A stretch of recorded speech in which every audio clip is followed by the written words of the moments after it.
This question's for Warren and Ajit. It's from Jeff Oyster.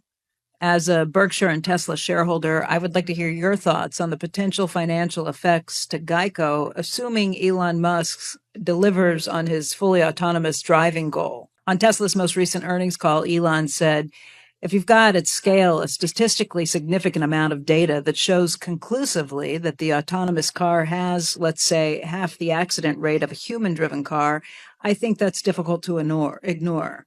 Assuming Elon succeeds in reducing accidents by 50% versus human drivers, wouldn't auto insurance rates fall to reflect the reduced underwriting risk, thereby adversely impacting GEICO's revenues and float and perhaps margins too?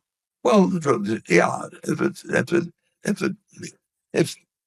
well, let's just take the extreme example. Let's say there are only going to be 3 accidents in the United States next year for some crazy reason that anything that reduces accidents is going to reduce costs, but that's been harder to do than people have done before. But obviously, if it really happens, the figures will show it, and our data will show it, and the prices will come down. There have been a lot of people talk about doing that in the past. I mean, General Motors used to be very big in the insurance business, and when Uber first started, they used some firm, which now is, I think, Ajit will confirm. They're close to bankruptcy now, aren't they, because of taking things on at the wrong prices? Is that true? Yep. Yeah. Insurance always looks easier than it is, and it's so much fun because you get the money at the start, and then you find out whether you've done something stupid later on. But it's a very tempting business when somebody hands you money and you hand them a little piece of paper. But really knowing whether if accidents get reduced 50%, it's going to be good for society. And it's going to be bad for insurance companies' volume, but good for society is what we're looking for. So far, this you might find kind of interesting. I mean, the number of people killed per 100 million passenger miles driven. I think it actually when I was young, it was like 15, but even post World War II. It only fell to like 7 or thereabouts, and Ralph Nader probably has done more for the American consumer than just about anybody in history, because that 7 or 6 has now come down to under 2, and I don't think it would have come down that way without him.